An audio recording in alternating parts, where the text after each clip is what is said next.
Welcome to Real Estate Real World, where we talk to the movers, shakers, and leaders that are getting it done right now in the real estate industry and beyond. Your host is Marguerite Crespillo, and she started this podcast simply to talk to cool people about what's really happening in this crazy roller coaster ride of real estate. Be sure to subscribe on iTunes and stay up to date on the newest stuff by adding yourself to the list at www.realestaterealworld.com. Now your host, Marguerite Crespillo. All right, everybody, this is Marguerite Crespillo, and welcome very much to Real Estate Real World. We're doing it a little bit different today. You might be listening to it on audio, but we're also on video, so we might have some fun and post this on YouTube. We're just starting to use YouTube. We've been kind of lazy about that. So today I have the very handsome, as self-proclaimed here, and of course he is, George. How do you say your last name? Cuevas. Yeah. Cuevas. And so here's his bio. A total tech geek who also happens to be very handsome. Combine these two facts and you now have the biggest, baddest real estate marketing Mexican north of the Rio Grande. If that wasn't enough, he's a speaker, author, blogger, podcaster, real estate photographer, and videographer, and totally mysterious. We're going to hear some of that mystery today. He loves spending time with Chloe, Marco, and Amelia. Those are your nieces and nephews, right? And traveling the country drinking margaritas, which happens to be my favorite drink because, you know, my name is Marguerite, so I have to drink margaritas, and sharing everything that you know about marketing. Welcome to the show. Thank you for having me. This is very cool. You bet. I love it. So tell me a little bit about your background, other than you like margaritas. And I don't have a cocktail, but you have a beer. I do have a Dos Equis, so I'll drink for both of us. Yeah, he's got a beer, and I got iced tea here, so it's too early. Where are you located? I'm in Chicago. Oh, so you got a couple hours on me, so it's noon there. Yeah, so today, actually, I only had one appointment this morning. I kind of left the rest of my afternoon free for this interview. So after this interview, I do have some work to do, but I was waiting. I didn't want to start anything before the interview, so I kind of just was sitting here. And I work out of my house, so I just popped open a beer. That's fantastic. Well, tell us a little bit about your background. Tell us who you know. It's really simple. I've been in real estate for 20 some years. I started doing real estate out of college. I was an assistant project manager for a home builder in St. Louis, and that's how I got my start. I built houses during the week and then sold those houses in a sales trailer on the weekends. And that's how I got my start. I did a couple ins and outs to real estate throughout the years. I was in the Army. I joined when I was 33 years old for a vacation from the game. And then I got back into real estate. When I came back home, the market was just about to turn. It was 2008, and my brother was a real estate, or is a real estate agent also, and he was seeing some changes happen in the marketplace. Everybody was seeing something, but no one knew what was going to happen. Then September 2008, President Bush at that time announced that they were going to do this large omnibus $700 billion bailout bill for all the banks. And the real estate market crashed, the 2 years from that moment after that, the real estate market just crashed and prices dropped. So at the time, we were trying to figure out if we were going to start another business, because I just come home fresh from the Army and I was ready to get back to work again. And for me, that was like a vacation. And we got into short sales, and that's kind of like the direction we chose. And we didn't know anything about short sales at the beginning. We learned everything we could possibly learn about short sales, and we became great at it, and we built a team around it. And we executed quite a few deals. And like any real estate agent, once they get good at something, there's a tendency to want to go talk about it and maybe write a book and make some CDs and try to sell that information. So we kind of found ourselves in the whole information guru world, but we weren't really gurus. We just were at the beginning, we just were sharing that information. And then that kind of got us introduced into the whole world of like marketing and doing events and providing information and training agents and all that kind of stuff. And then I still practiced real estate up until a couple years ago, and there was I had a blessing sort of happen. My brother, who was my partner at the time, he bought an Exit Realty franchise, and we did a short sale event in Las Vegas, and I ended up kind of staying like another week or two after the event because I was having too much fun in Vegas. In Vegas. And, Isn't that what happens in Vegas stays in Vegas? Apparently you stay. Yeah, I ended up staying, and there was like a really nice Coldwell Banker agent I hung out with for a couple of weeks there. And then I came back, and my brother tells me he bought a real estate franchise. I'm like, whoa, we had an independent shop at the time. We were, what you would call a mom and pop shop. We had about 20 agents, and we were very happy and content like that. I was happy and content like that. But he bought an Exit franchise, and so I was a team player at the time. We, got into it, and I'm not knocking Exit or anything like that. It's just that I felt it wasn't a fit for us. And I didn't see why we were going to pay a portion of our profits to a company in another country and, all this kind of stuff. So I made a decision to say I'm going to leave. And but I didn't. I was a managing broker, and I kind of pulled myself out slowly. And it was hard for me to envision being in real estate without my brother being my partner. So I knew I wanted to stay in real estate. The marketing thing was something at the time that we were trying to figure out. We knew everything was switching online. Go back now. This is 2010, 2011, 2012. We know we're seeing Zillow and Truly become something. We know Facebook is becoming something. We know we got to be making videos, and we were making videos, and we didn't know what. Can I swear in a pet, or do I? I didn't know what the fuck we were doing. We honestly didn't know. So we were trying to learn video. So we're trying to do all this online stuff. We see the business changing online, and I just got into I took this at a time where I wanted to learn it. So I decided while I was gonna be managing broker, I kind of pulled back from selling, and I started to go to every event I could. I went to tech events, realtor marketing events, anything marketing wise I could find. And I spent several months trying to attend everything. And at the end, I saw a lot of crap out there. I saw a lot of gurus that were either selling software or ebooks or information. They were selling coaching programs, and what they were really good at, and I learned this from our days in the short sale world. When we were doing short sales, we had no idea, again, what we were doing. We actually had large 300, 500 person events and had no idea how to organize them or anything like that. We just said we were going to give you all this stuff about short sales and train you about short sales for free for a weekend, but really no business goal in mind. We just loved doing it. And then but then as you do that, you meet all the gurus in the space and everything else. And exactly. It's a very small world. All the real estate marketing gurus, it's a very small world, and they all know each other and stuff. And that's how we kind of we saw what was happening with all this stuff, and we wanted to learn it. And as I got out there, I didn't see anything I liked, so then I made a decision that if I wasn't going to be working with my brother, I said I'm going to figure this out, because I can't be I knew I wasn't the only person that had these questions. Yeah. And I knew other agents had those questions, and I knew that if everyone I knew needed help, I knew there was more agents out there that wanted to figure this stuff out. So exactly. I moved into my mom's basement, and I spent Do you still live there? No, I don't live there, but I'm in my own basement right now where I'm recording this. We don't have basements out here in California. We got them, and that's where I became a total hermit crab, and I just studied. I practiced. I used the office that my brother bought, which I wasn't happy about, but it gave me a laboratory, is what I like to say. And I used that. I had about 10 agents there were willing to let me experiment with them. And I took their listings, I took their way we ran their social media, and we just experimented for about a year and a half. We ran lots of experience. We tried things. Some things worked, some things failed.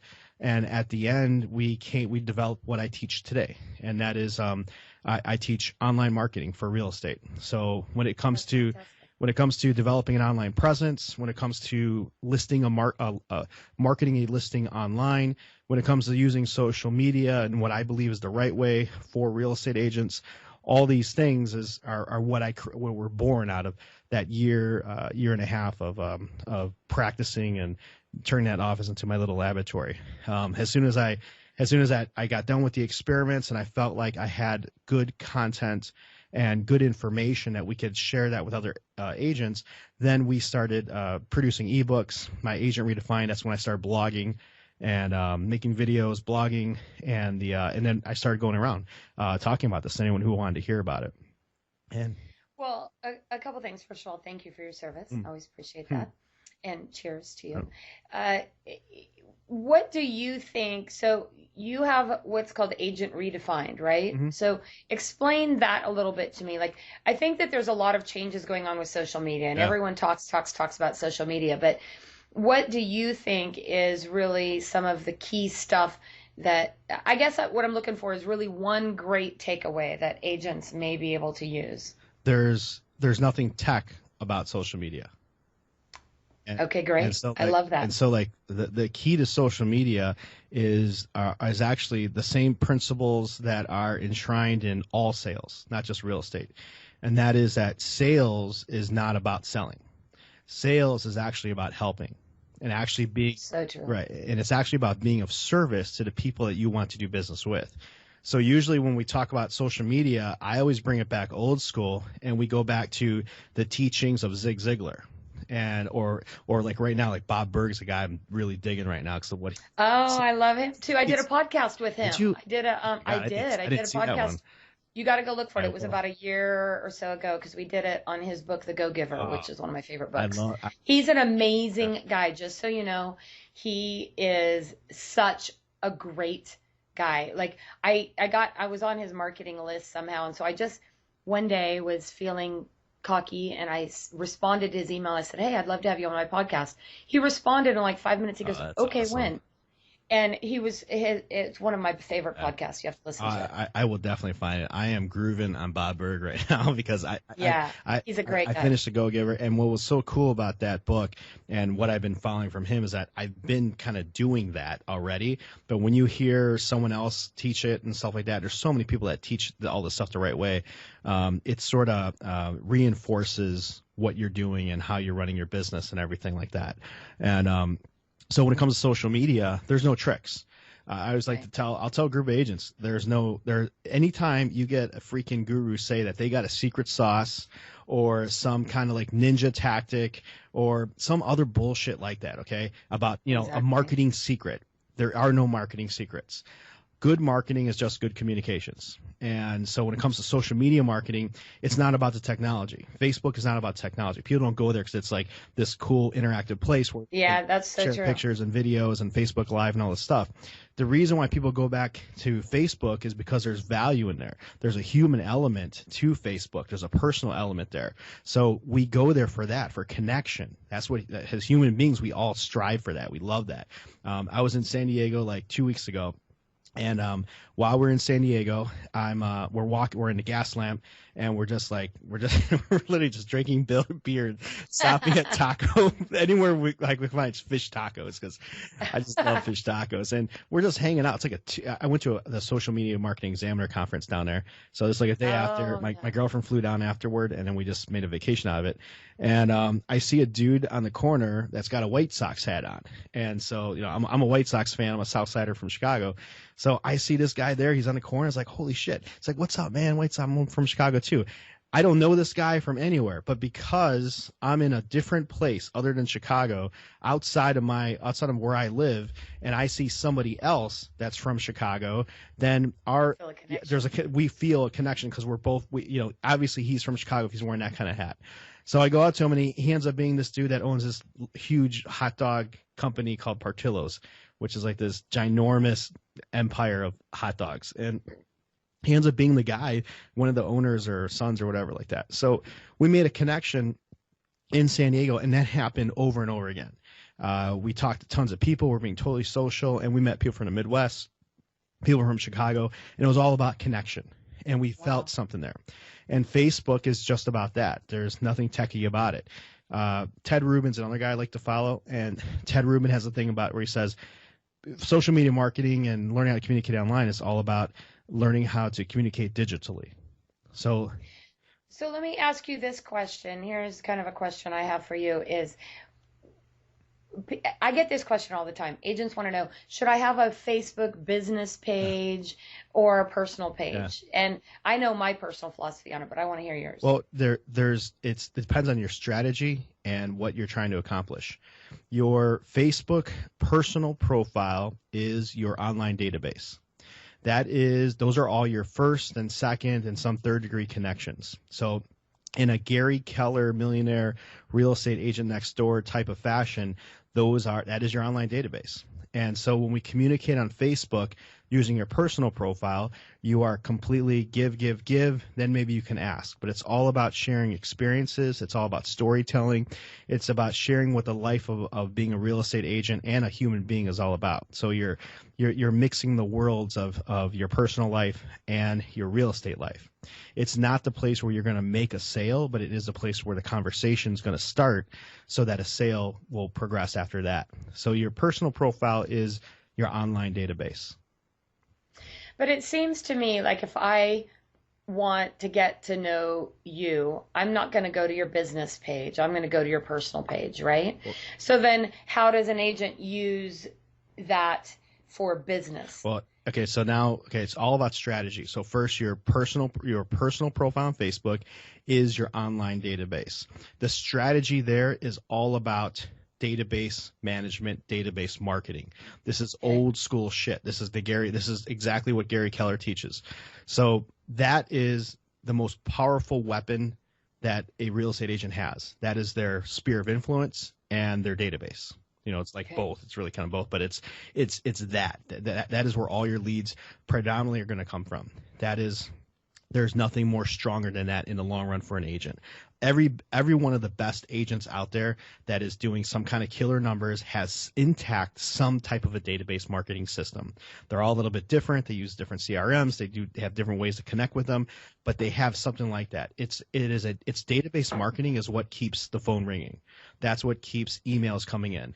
People that say, "Hey, I'm thinking about listing my house." That's database marketing with someone you haven't spoken to for 3 years or 5 years, or a customer you sold a house to 5 years ago that recommends you to their sister, their brother, their son, whatever. Then that's your personal profile. Your personal profile is one piece of that. Now the fan page is all about cold lead marketing. And this is something Gary Vaynerchuk says, another guy that I follow.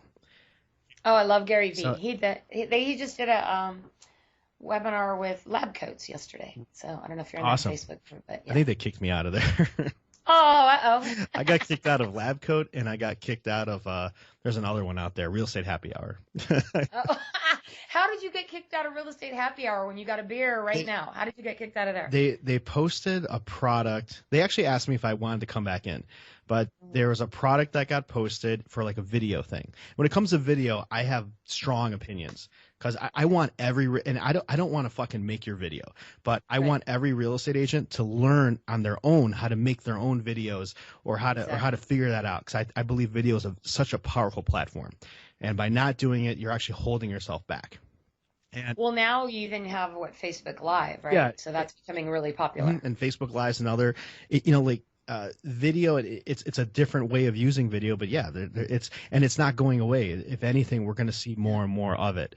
And with I think on Happy Hour, they talked about a product that made real estate videos for you. Some kind of it was software or whatever. And so you gave your opinion. I gave my opinion, and I always give my opinion. I never sold it. That's awesome. I never sold anything on there, but I just said, yeah, that looks like shit. And they got really mad. They got really mad at me. And yeah, they actually messaged me and stuff like that. And they asked if I wanted, I left, and they asked if I wanted to come back in, but only if I wouldn't, knock the product or whatever like that. It's like, no, I can't. The product sucks. I just made my opinion clear. But software services that sort of take the magic or try to put magic into making videos, I'm usually not the biggest fan of. The best is just to go raw. And the real world stuff. Yeah, real world, always. exactly. Real world. What's much more important is concentrating on your message and what it is you're trying to communicate, and understanding that the message is not about you. It's all about the person you're trying to communicate to. And that's where we go right back to Bob Berg stuff. It's not about selling. It's about helping. It's about servicing. And so when we start talking about digitally, whether it's Facebook, Instagram, or even just blogging or podcasts like this, like in this episode, if I was to sit here and just talk about how great of a real estate photographer I am, and like, oh yeah, I just got done speaking at the Women's Council of Realtors. I wowed 300 agents there, and they loved all my stuff. And I just start talking about myself and talking about like all these things that I do and all this bullshit. That's not going to resonate with the person listening to it. The person listening is going to be like, it just sounds like an infomercial. Exactly. And there's nothing in it for them. So it's always about who you're trying to communicate with. I'm looking at the sign that's right behind your head, and it says, work hard. Oh, yeah. And be nice to people. Yeah. And so that's so funny, because if you were to walk up to my house right now, right by my front door next to my plants is a sign that says work hard, be nice. Yeah. That's what it says. So I was cracking up. I was like, oh, we have the exact same sign. Yeah, like just being nice is a huge one. Yeah. Yeah, the geeks one. I have another one that says Mexican, but my girlfriend maybe could take it down. She says, Oprah's my biggest supporter, but she'll always kind of tell me like, yeah, you're going a little too far there. You should probably take that one down. And well, I have a funny story. So my husband is Spanish. His parents were born in Spain. And last year, we had a large brokerage. We had become part of a franchise as well, and we backed out of it. Wasn't exit, it was sell state, but we backed out of that and just decided it wasn't a good fit for us and shut down that brokerage. And I wanted to do more of this. Well, my husband effectively semi-retired, and he has become a stand-up comedian. Now, I have had to filter we've been together 30 years. We just had our 25th wedding anniversary. And I've had to filter him many times, especially when we're running the brokerage. But now that he's not connected to the brokerage, it's like a free-for-all, so he can say whatever the hell he wants. And he's doing this stand-up comedy, and it's hilarious because none of his stuff is, PQ. Yeah. And so it can't be really even put on. I'm like, you can't tag me on that in Facebook. And all of his stuff is so hilarious. And he has a Facebook page called Joey C. Okay. So you could go check that out. But he's become this stand-up comedian. So I'm cracking up when you said your girlfriend has to filter you, because I've had to filter Joe for a long time. She's really good at that, because it actually, when it comes to speaking, and public speaking and going into an event and talking to realtors, I don't care if it's like 10 realtors or 100. There's a craft behind it, and it's not as easy. I know it can look stressful for a lot of people, but it may not look like a hard work, but to craft the right words and to not just repeat them off a piece of paper, but to have that message and then connect with the people that are sitting down there listening to you, and to keep them engaged for a certain period of time is an art. And so there's a lot of speakers that actually learn from comedians on the art of performance. And the art, there's a very specific art on when it comes to business speaking and like training type speaking that's directly connected to comedy, and like when it comes like to jokes and how to lay in like the what do you call it, the hooks, what do you call them? Yes, the punchlines, stuff like that. We use comedy in speaking, and it's a fascinating subject to learn. I think for a real estate agent, learning the art of performance when you're doing listing presentations and buyer presentations is a really useful skill. Well, it's interesting because have you ever seen that? I'm sure you've seen Glenn Ross. Oh, yeah. Have you ever seen that? Love it.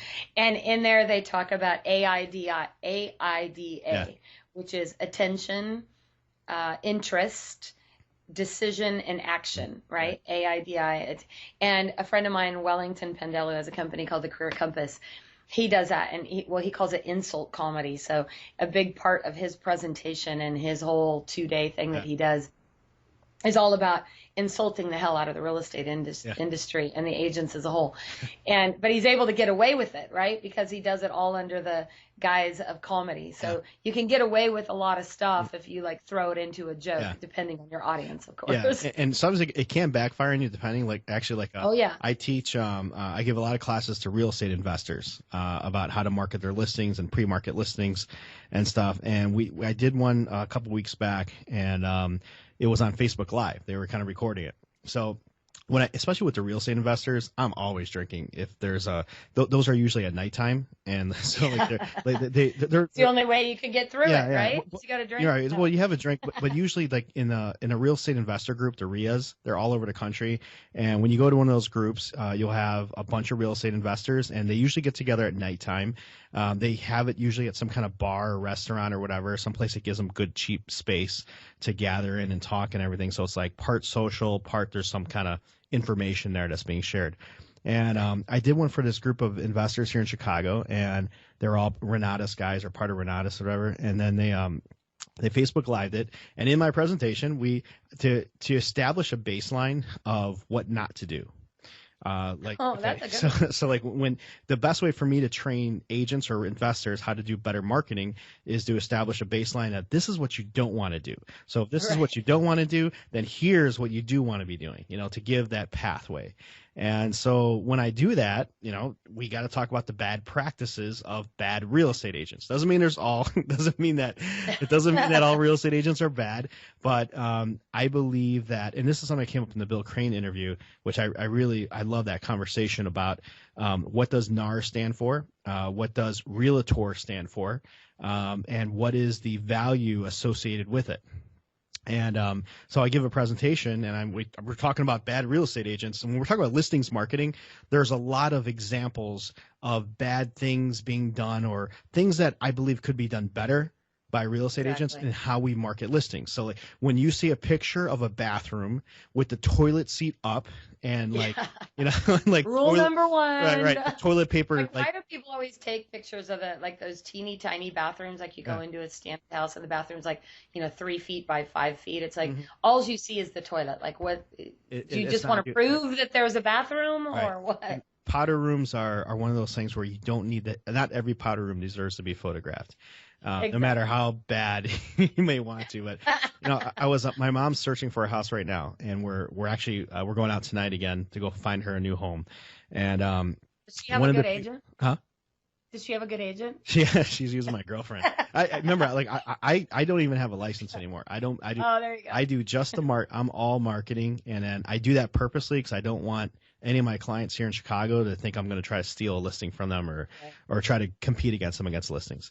So one of the pictures for one of the houses that we saw, and this was on Zillow, the front picture of the house was the foyer of the house from the inside with the door wide open. So like that was the front picture. That was like the marketing picture, like the main picture, the one that you see when you're deciding which house to see and stuff. And we see stuff like that all the time. So like when we talk about listings marketing or social media marketing, I like to use the examples of what's being done incorrectly and try to use that as that. Here's the baseline. Here's the threshold. This is what you should not be doing. This is why you shouldn't be doing it and all this kind of stuff. But that's the threshold. And on Facebook Live, there's an agent there that took it totally wrong. I'm using comedy, so when you use comedy, you're using some satire is mixed in there and everything else. Exactly. And so yeah, if you were and she took it totally the wrong way, and she actually emailed out like a whole bunch of agents saying that I'm horrible and hate real estate agents and all this stuff. Hey, bad press. Any press is good press, right? Right. But like this could be a good segue here or a sideways thing. This week on Modern Family, the National Association of Realtors did a promotion. I don't know. I have no idea how much they paid for it. I'm pretty sure they paid for it, but it was great. It was a great bit. If you watch, did you see it? It was. I did. It's hilarious.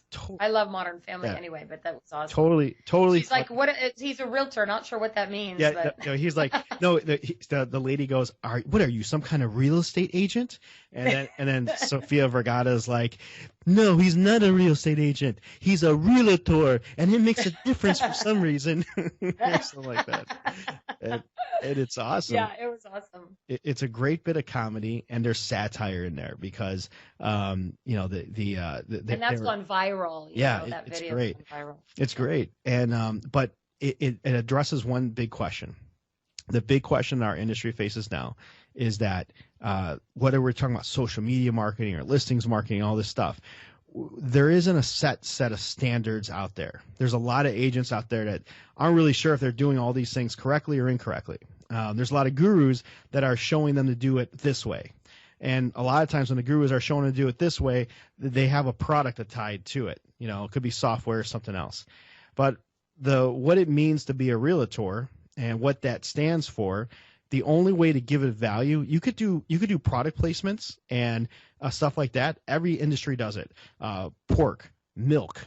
There's like all these Pepsi. The political campaigns. Those are all industry messages that are being broadcast out. So that's cool. They're doing that. But the best way to reiterate to the public at large that that working with a realtor has value is to actually deliver value with that. And then so the question becomes like, how do we deliver value to buyers and to sellers?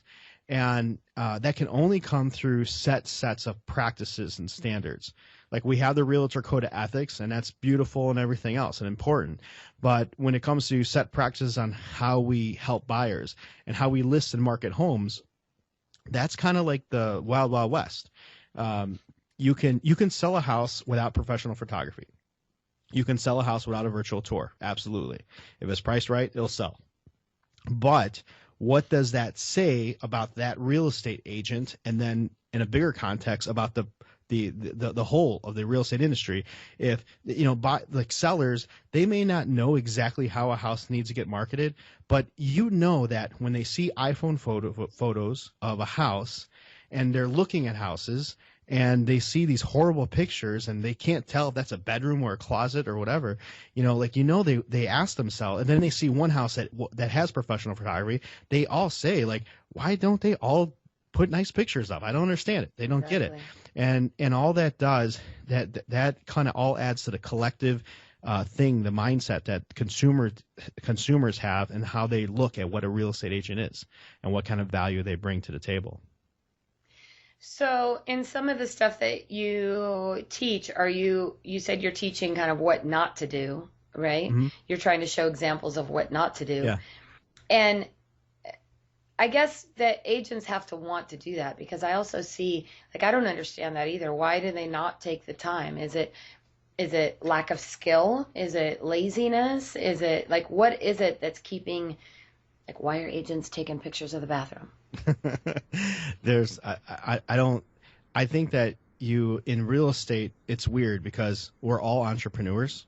Every real estate's an entrepreneur, but I don't think all real estate agents look at themselves as being an entrepreneur. When you're an entrepreneur, you're out there trying to create the best possible service or the best possible product to compete in the marketplace. So we just talked about earlier how I like tacos. Yeah. So I can go to 26th Street here in Chicago, is an all Mexican neighborhood. It's like a 5-mile long street of Mexican bars and tiendas and places that sell bread, Mexican bread. And well, I'm going to have to come to Chicago. It's a cool area. It's like Little Mexico. And on that block, you've got about 20 Mexican restaurants. And of those 20 Mexican restaurants, there's only about 5 of them that are always packed. They're packed for breakfast, they're packed for lunch, they're packed for dinner. They're always packed.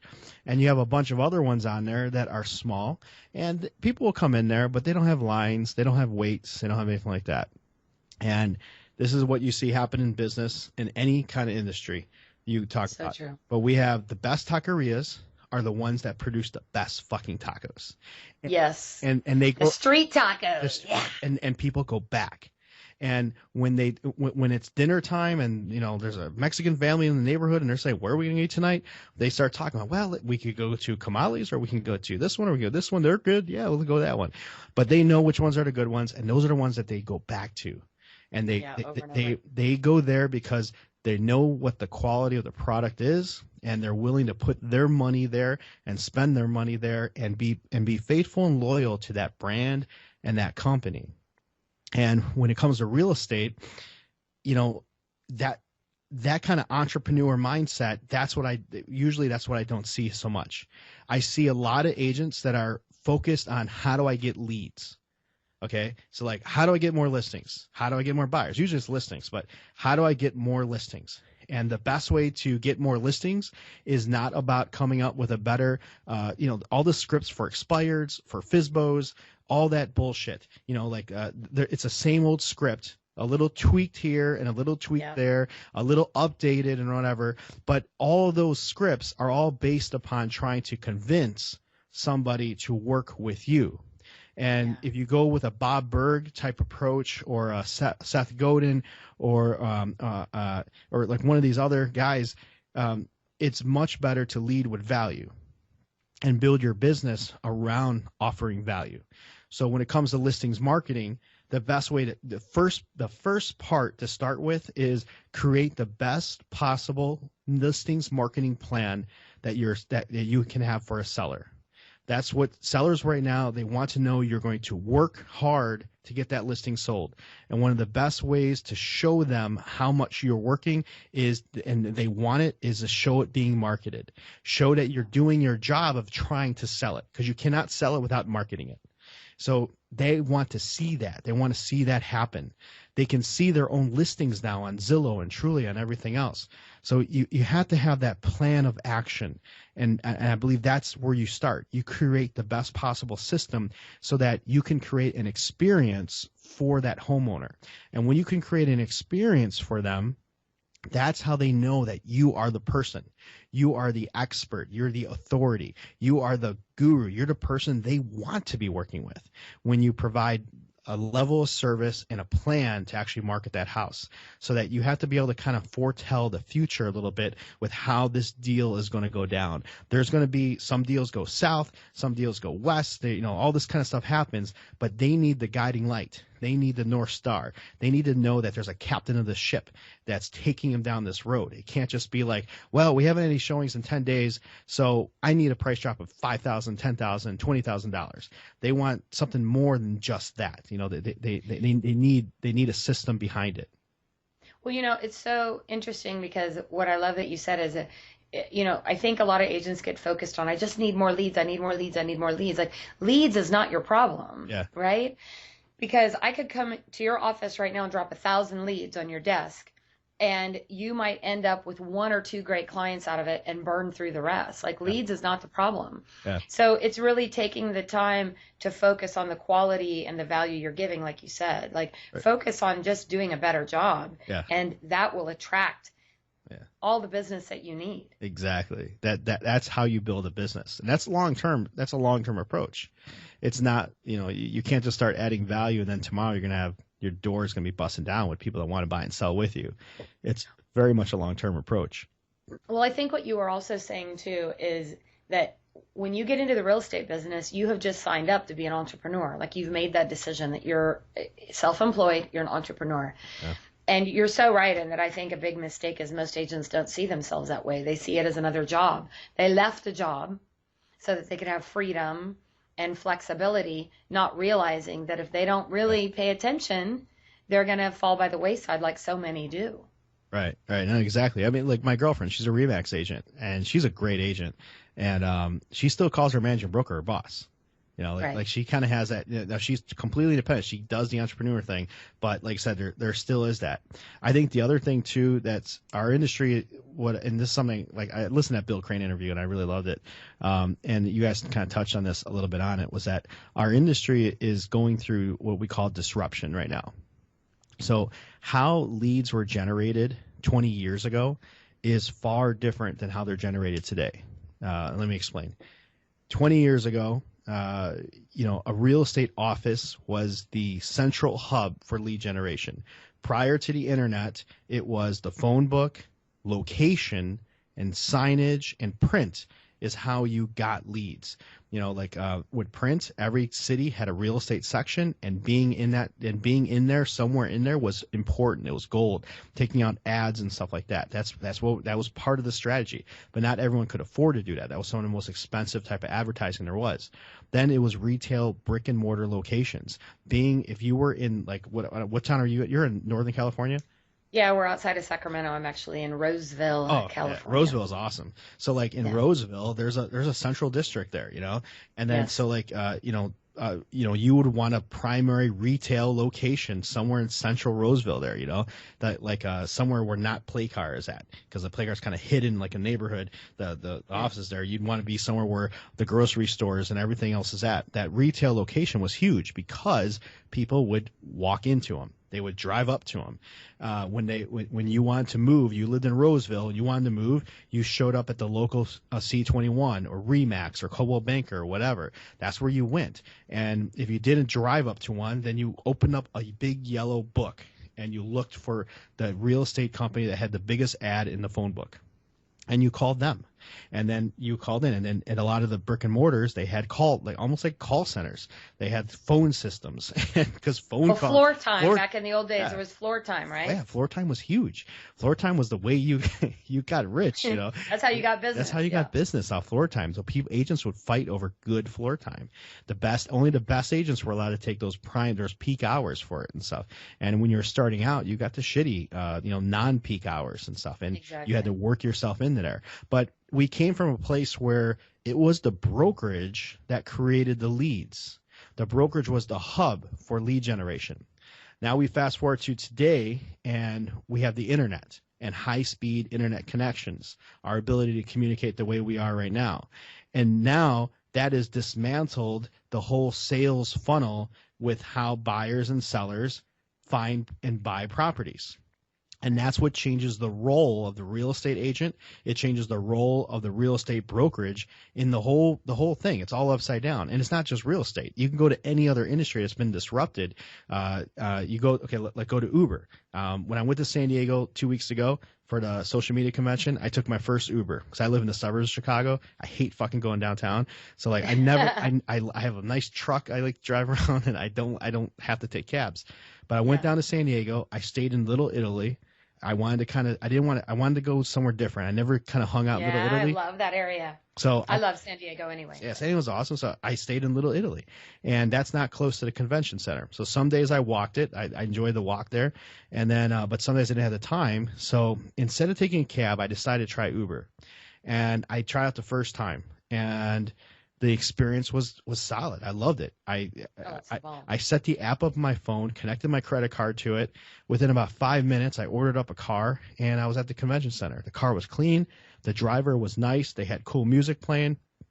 Everything was totally cool. And then I didn't need any cash. Everything just does go right there on your phone. Exactly. And so yeah, it's fantastic. You got a good experience out of it, and that's why Uber's winning when it comes to the whole world of taxis and rides and all that kind of stuff. And in real estate, that's what we're going through right now. The buyer let's say you have a buyer of a home. The buyer can get all the information they need now online without the help of a real estate agent. Now, this is all the preliminary information they need to make the decision on whether they're going to buy or not. And that means school information, price information, closings information, pictures, everything they need to make that internal decision. After that, there's more technical things they need help on. They need help with negotiating. They need help through the whole process because it's very complex and it goes up and down and cumbersome. It's very stressful.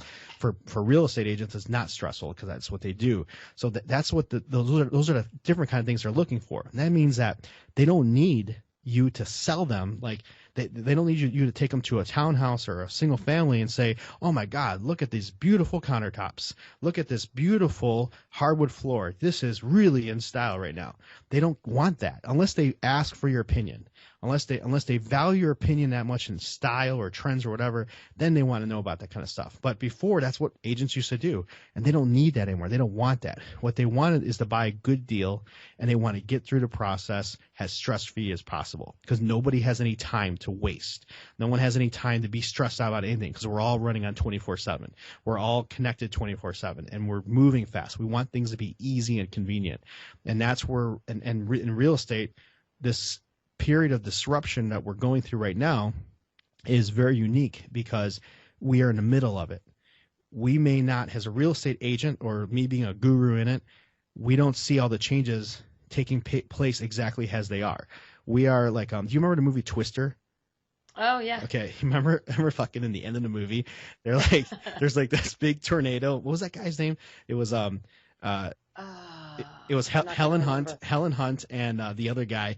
I can see his face. I Yeah, can't remember his name right now. they're in Kansas somewhere, and this huge tornado like literally engulfs them. They're in it, okay, but somehow he straps himself to a water pipe with Helen Hunt, and he's like, "Hold on to me," then the tornado doesn't swallow them up, but for like 10 seconds they're in the middle of the tornado, and as they're in the middle of the tornado, everything's going crazy around. There's a cow flying, and cars and houses and everything else, but there's like this calmness right in the middle of it, and that's exactly where we're at today. What's going to happen is that consumers want more direct information, and they're getting it, but they're getting it from places that are not real estate agents. They're not places controlled by real estate agents or anyone affiliated with real estate agents. They're controlled by Zillow and Trulia and some of the other companies, even Realtor.com for that matter. And what's happening is that if we have in disruption happens because technology changes the way people buy and sell things and get their information. And when it all settles out, like what's happening with Uber right now, you'll see a part where people will start making people will make choices about they'll only take cabs when they have to because the law says they have to. Like when I was in San Diego, I only took a cab from the airport to the hotel because I had to. Yeah. Okay.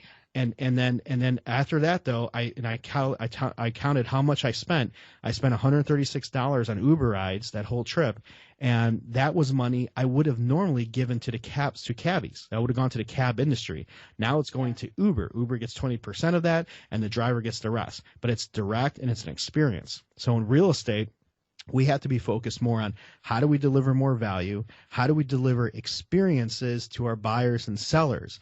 That's how you maintain not having your commission cut. And that's how you maintain people looking at realtors as like there's a real value add here for me working with a realtor. When you go take a Uber ride, you know exactly what you're going to expect. You're going to get a clean car. You're going to get quick service, a really cool app, and it's painless and seamless and it's convenient. And so like what Gary Vaynerchuk likes to say is that Uber isn't selling rides. Uber is selling time and convenience.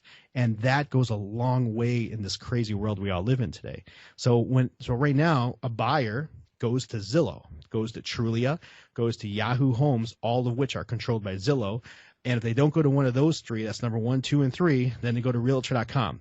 Now, just to give you a comparison, if you were to add up all the Google stats on how many individual hits per month each one of those sites get, Realtor.com, you go to Zillow, Trulia, and Yahoo Homes. That's number 1, 2, and 3. Total, it's like I got it on my website. It's like 74 million individual hits per month that go to their websites. Right. Now, if you go to the next one, number 4 is Realtor.com. That's 18 million hits per month, which is still me and you would kill for 18 million hits per month on our websites. But Realtor.com, comparatively, that's David and Goliath. Right. And Realtor.com is really not on the side of the real estate agent once you understand how it operates as a business and how it generates money. Even though it has the realtor name on there, it's not run by the National Association of Realtors. They're licensed to use that name. So and then once you go to Homes.com, number 5, they're like at 5 million hits. And really, what happens today is that the 95% of the total traffic online occurs within the top 10 to 11 real estate search websites. After number 11, which is like Zip Realty, then it starts to really drop off. And what happens is that people only go to page 1 on Google. When they're searching, they go to page 1. So right now, Zillow dominates that because, and this is where the National Association of Realtors is not going in the right direction, and the MLSs and the brokerages and everything else. You're giving all your listings to Zillow. And then Zillow is a web company. They're not a real estate company. They understand how to run a web company. Zillow, right. The people that run Zillow are all from Microsoft. They're based out of Seattle, and they're all Microsoft execs. They understand the business of building a business on a website and disrupting an industry. What they're focused on is they want to be the person that is first there. So in order to become first on Google, you have to have the most relevant website for whatever the subject matter is. And the subject matter for a buyer today is they type into Google or Bing, they type in homes for sale in Roseville, California. Homes for sale in Naperville, Illinois. That's how they search. And when they do that, Zillow has taken all of your listing data from the time that they were created, and it's put it up on its website. And what it has are masses and masses of servers. And those servers contain all the data to your listings, past, active, everything from the time they've been collecting it. And what Google and Bing see is that when someone types in the search phrase, homes for sale in Roseville, California, they look at Google. Google will always pop up number 1, 2, or 3 because they see, wow, that website has the information that person's going to be searching for. And that's what Google looks for. They look for what website has the best possible information to answer the search query in which somebody is typing in there. And so Zillow, Realtor.com, Trulia, these are all the ones that pop up on page 1. But what happens that, just like with everything else you do in life, you don't really go past page 2. Exactly. And if the only way to counteract disruption taking place is for the real estate industry, the whole industry, realtors, brokerages, the MLSs, and NAR itself, to take the MLS, all the MLSs, turn them around, make them public facing, and then create one national MLS. Yeah. That is the only. Such a fight over that. I mean, even statewide, it's just a fight out. Like, for example, where I live in Roseville, I'm in Placer County, and we have MetroList here. And MetroList covers probably 12 or 14 counties. But then right outside of us, literally 30 minutes from where I live, we have Sutter, Yuba. Yep. They have their own MLS. And then we have Nevada, which has their own MLS. And they all are like trying to, they don't want to work together. Yeah. Now, it's like so ridiculous. Now, this is the question that every agent should be asking. Why? Exactly. And when you find out the answer to that, that should really make every real estate agent that's part of each one of those associations should make you angry. And that is because the truth is that every one of the MLSs has an executive board, and they have a hierarchy. And the members of that executive board get highly paid. Those are cush jobs. And they don't like disruption. They like the way the system works right now. Because they have a captive audience. You, the real estate agent, is paying for them to be in those jobs. You're paying for the MLS. It's kind of almost like a monopoly, right? Like, I mean, that's where the dilemma is happening. Yeah, it's a bunch of it's like a little mini monopoly. Mini monopolies in every one of these geographical areas where you have listings and there's MLS. And then, and for anyone listening, if you don't believe me and think I'm totally full of taco juice and everything else, then then all you gotta do is read the Danger Report, and just go to dangerreport.com. And that was a study conducted by a third party, sanctioned by the National Association of Realtors, and they broke it all down last year. And they analyze what are the challenges that the industry faces, and what is the way to go forward. And they broke it down by agent, by brokerage, MLS, associations, regional and national, and NAR itself. And they made it really simple, and they made it really consumable. I mean, it's a super easy read, and it doesn't paint a very pretty picture, but it outlines everything that's happening right now. And wow. And so, like, when you have this conversation with real estate agents, they say, well, if we put the MLS public, buyers agents won't be able to represent buyers anymore because they can just contact the agent. But that kind of mentality doesn't. That's a fear mentality. It's a fear, That's not. Yeah, it's not coming from. But also it's not based on any kind of rational sense, because what's happening right now is that you're taking your listing data and you're keeping it private on the MLS, but then you're giving it to all these other portals. And then what happens is that buyers are finding their properties first on these other portals. And anyone that's working with buyers today has buyers that doesn't really look at their MLS listings. They just they usually have one platform they like that they choose, and then they go back to those platforms, and then that's where they do the search, and then they say to the realtor, okay, I found these properties on Zillow. Can you see if these are active? Then the realtor goes, oh, fuck. Like, you don't, exactly. because like 3 of them are going to be already closed and under contract and all this other stuff, and it's a pain in the ass. But it's because the consumer now is in control of the search.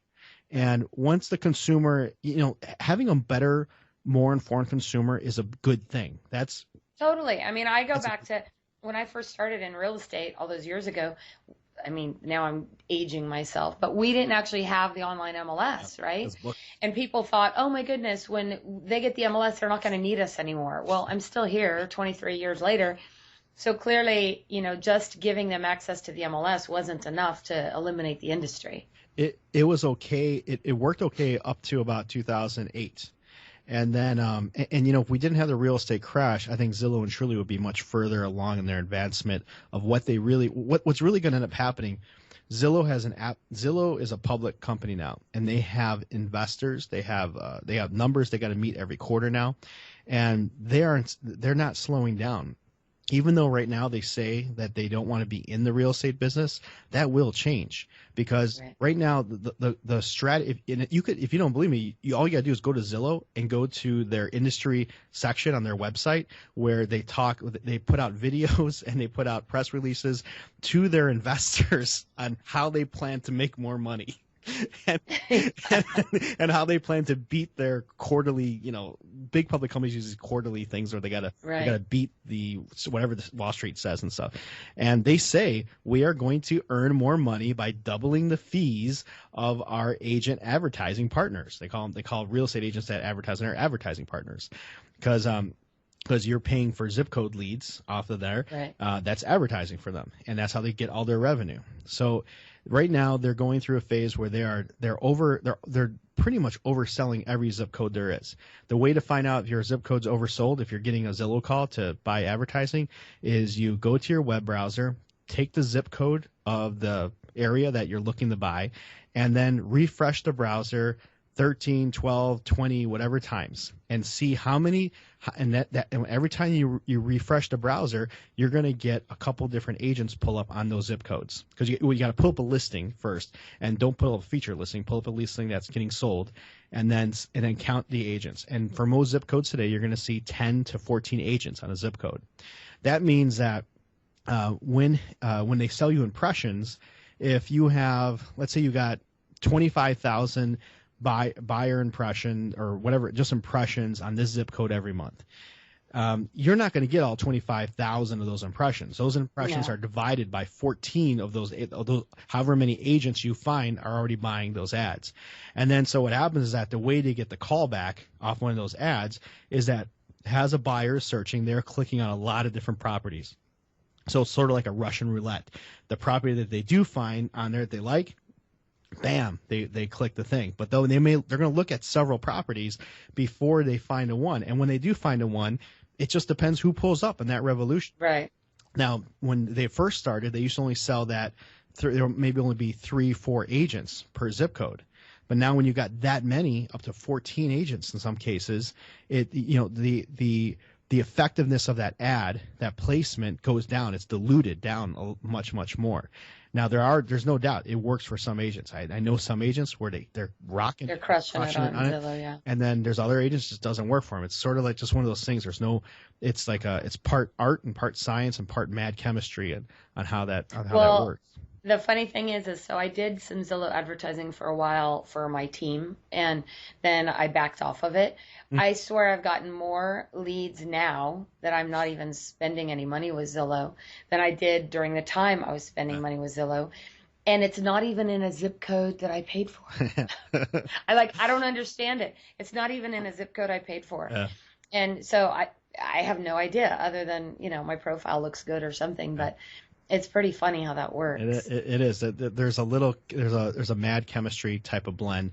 I've had some agents where we've it all starts with your profile first. So it's your profile picture, it's your name, it is how many reviews you got, how many close transactions you got recorded, and what you say in your profile. Do you have a video or not have a video on there? But that's just the first part. That's the part to attract the attention.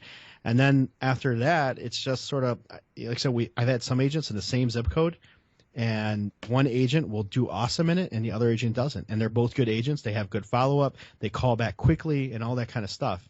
So like right now, you have Zillow also offering the concierge service, And on there, you got to spend up to $500. You know, that they're just adding a value add to try to get you to pay that extra money. They're trying to get agents to form teams. And this is part of the thing that happened with Keller Williams, where they were talking about this whole team thing at their last convention and the Zillow thing. And, you know, Zillow wants you to form teams, really not because it's going to help your business. They're doing it because they feel like, well, if you can get two realtors to combine their funds together, they can buy more advertising. Exactly. And then obviously they're still pushing, you know, getting your mortgage broker to pay for half of it and stuff like that. So they're going to continue squeezing money out of the real estate agent and continue to sell that advertising for that one single zip code in your area over and over and over again until they can't squeeze any more out of it. And when they can't squeeze any more out of it, then the next step is to start to get into the lead generation business, which means like they are in a lead generation business, but only on a very limited front, because they're just pretty much they're just giving them out. Where they're going to go to is where they will control the calls will come into some type of a call center or some type of designated agent like on Redfin that's dedicated to Zillow. Yeah. And then from there, they'll qualify to lead, and then they'll sell that lead. And then whether it's going to be like a 20% referral fee or a 30% referral fee, that's where the growth is going to come. And that's where they're headed towards right now. And the only way to do that, the only way to combat that, the only way to take that on for the real estate industry is going to be part one, make the MLS public. And then part two, start to create a great experience for consumers online. And then part three, you're going to have to rip all your listings out of Zillow, but not until you have an alternative. And you're offering the general public something very awesome and very awesome for them to reach out on. And it's a long-term thing. And I'll be honest, I don't see that happening, only because I think there's too many chiefs, not enough Indians, right? So there's just too many. It can absolutely happen. It's just that the real estate community right now, these are the discussions that aren't taking place. Yeah, and it's so true. And these are the kind of talks that every agent needs to be more informed on. The agent controls who's at the leadership. Okay, you can oust those guys, and that's what needs to happen. And then we need to have conversations, and then a new set of leaders that can chart a path forward. And the reason why I get like all wired up about this is because, you know, the career of a real estate agent is a very unique career of all of them. So like I'm going to use my girlfriend for an example. Her story is very familiar, I think, with a lot of women real estate agents. She was a single mom. She was a flight attendant. And I think on the side, she like worked at a golf course, like working the bar or something like that, you know? So like, you know, she had 2 kids, raising up 2 kids and just doing the whole hustle single mom thing. She's total hardcore Italian chick and just like bust her ass. So, and she's got a great bubbly personality. And a Remax agent who she was friends with, he had a music store, and before he became a real estate agent, and she bought a set of drums for her kid from this dude at his music store, and they became friends. I think that he gave her a deal on a set of drums or something like that. But they became friends, and she was always thankful for that. And then when he decided to become a real estate agent, and he started killing it, and then he started, you know, he told her, like, you would be a great real estate agent. You got the personality, you got the hustle and all this stuff. So she got her license. She tried it out. And it was her tough grit and her personality and, you know, all that kind of stuff. I'm sure it's because she's Italian. I'm half Italian. She's and she hustles and stuff. And she's got the right personality. People attract to her and stuff. And then, but she made a career out of it. And with that career, she was able to raise 2 kids. She's got her daughter is going to college and has a full ride at a really prestigious college. Or, you know, she's paying for her daughter's college so that her daughter can like graduate without any school debt, which is fucking phenomenal. And all because she got into real estate, and real estate gave her the opportunity to take care of her family, to achieve career goals that she never thought was possible. And it's done that for so many men and women for so long. Myself included. And so that is at danger right now from being replicated by more and more people. So, and it's not because there's a lack of business out there. It's not because there's not enough buyers or sellers out there, but it's because we have leadership that doesn't understand that the world has fucking changed and gone upside down with how buyers and sellers want to buy properties. And if we don't change and adapt to the new realities of the marketplace, then we're going to go the same way like the music industry, like cabs are going, and stuff, travel agents, there's a whole bunch of people out there, like industries that are that we can see that have been affected by disruption.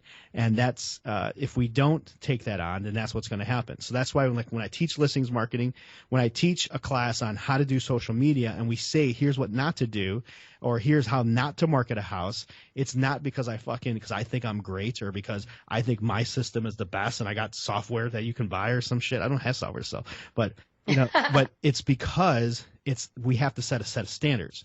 And there has to be a way every agent's an entrepreneur. And to be an entrepreneur today, you have to learn how to communicate what you have to offer to the marketplace. You have to learn how to deliver value to the marketplace, and you have to do that digitally because everybody is online. We all are connected to our phones 24/7. We look at those phones every morning before we brush our teeth. I sit in bed with my girlfriend on my side, and before we kiss, I'm looking on my phone, looking at Facebook or email. You might want to change that routine there a little. That's what we all do, It is so it's true. Totally, it's what we all do. We're all connected now, and so real estate is sort of kind of like 1 foot forward and 1 foot back. And so like my job, the way I look at it is that my job is to try to bring these issues up and try to show where the path is, and hopefully try to inspire some real estate agents and some managing brokers that this industry needs to change. And the people that are in charge right now don't really know the path forward, because if they did, they would be making hard choices about making change, and change is tough. Change is it's easy to talk about. And it's easy to say we want change. Like, we elected a president based on the idea of change. But actually changing is very tough business. And that takes guts, and that's what leadership's all about. And in order to get the real estate industry so that other men and women can have those same kind of opportunities that I was afforded as being a real estate agent, and so many other people like my girlfriend, you have to preserve the industry, but the only way you can't preserve what has already existed. You have to create something new because everything around us has changed. But that's the only way to do it. And that's why. It starts by having these kind of conversations, right? Like this is, I think, what's so important, which is really why I created Real Estate Real World, because I want to talk about this stuff. Like, what can we do? Yeah. Like my conversation with Bill was fantastic, and we should the three of us should get on and do a blab or Periscope or something fun like that. But this has been my longest podcast ever. We're going on like an hour and a half, so we're gonna have to wrap up here. But George, tell our listeners like how they could hear more about you, or how they can get to know you and what you're doing, and this, like, tell us a little bit about that so that we can wrap up today. It's pretty simple. My website's Agent Redefined. And that's really simple. I found you on your Facebook page though, something in Margaritas. Yeah, my Facebook page is actually called the Margaritas and Real Estate Marketing Show, which is my podcast. And then real quick, on Facebook, when you create a Facebook fan page and you're going to be marketing and you're going to be using that for marketing purposes, calling yourself like Jamie Jones, real estate agent, Chattanooga, that's not going to be a sexy enough name for a brand to make for your real estate page. And like Agent Redefined is the name of my company, it's the name of my website, and I dig that name and all that stuff, but no one knows what the fuck that means if you see it pull up on Facebook. So if I'm targeting, and this is what I do all the time, I target real estate agents to put my content in front of them on Facebook. And so I target real estate agents in California and Florida, whatever, but no one knows what Agent Redefined is. But if it says the Margaritas and Real Estate Marketing Show, it aligns with my brand and it aligns with what I offer. And it also kind of, the kind of people I'm trying to attract are real estate agents that would say, "Oh, what the heck is that? That looks kind of cool. I'll go check it out." And and on Facebook, that's basically what it is. You have to create something valuable. You're giving value, and you got to add your own whatever it is that makes you and your business you. That's what you got to kind of interject into it. So, the valuable Facebook info. Yeah, Margaritas. So Margaritas and Real Estate Marketing Show.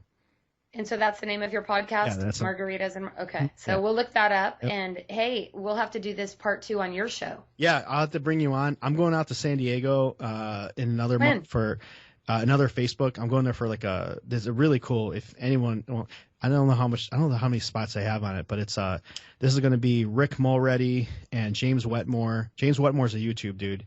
He teaches hardcore, just using YouTube and real good, awesome YouTube strategies. No fluff, no bullshit, just real good stuff.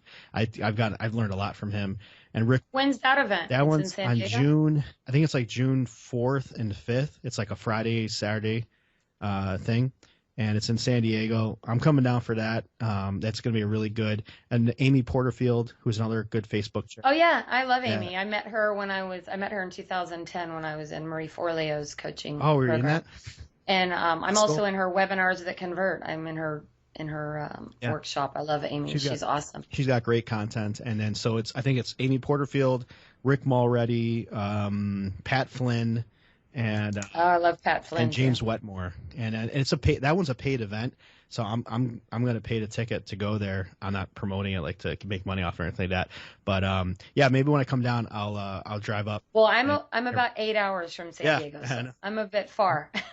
But you are welcome to come to my neck of the woods. But I'm going to check into that and see if I can get to that event, and maybe we can connect. Yeah. Because whenever we do a podcast episode, we do it with margaritas. Well, for sure. Then we have to do that. Are you going to be coming out to Inman in August? No, I'm not going out to Inman in August. I was thinking about it, but no, I probably won't make it there. I'll be there. I'm only a couple hours from there. Yeah, really close. Well, let's go ahead and wrap up. I want to thank you so much, and I'm definitely looking forward to doing a podcast with you and Margaritas. Maybe 2 or 3 in it. It'd get really creative. Great. Well, thanks for having me on the show.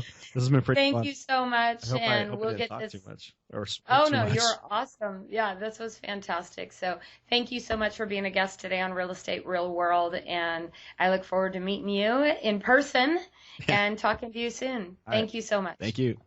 All right, take care. Bye.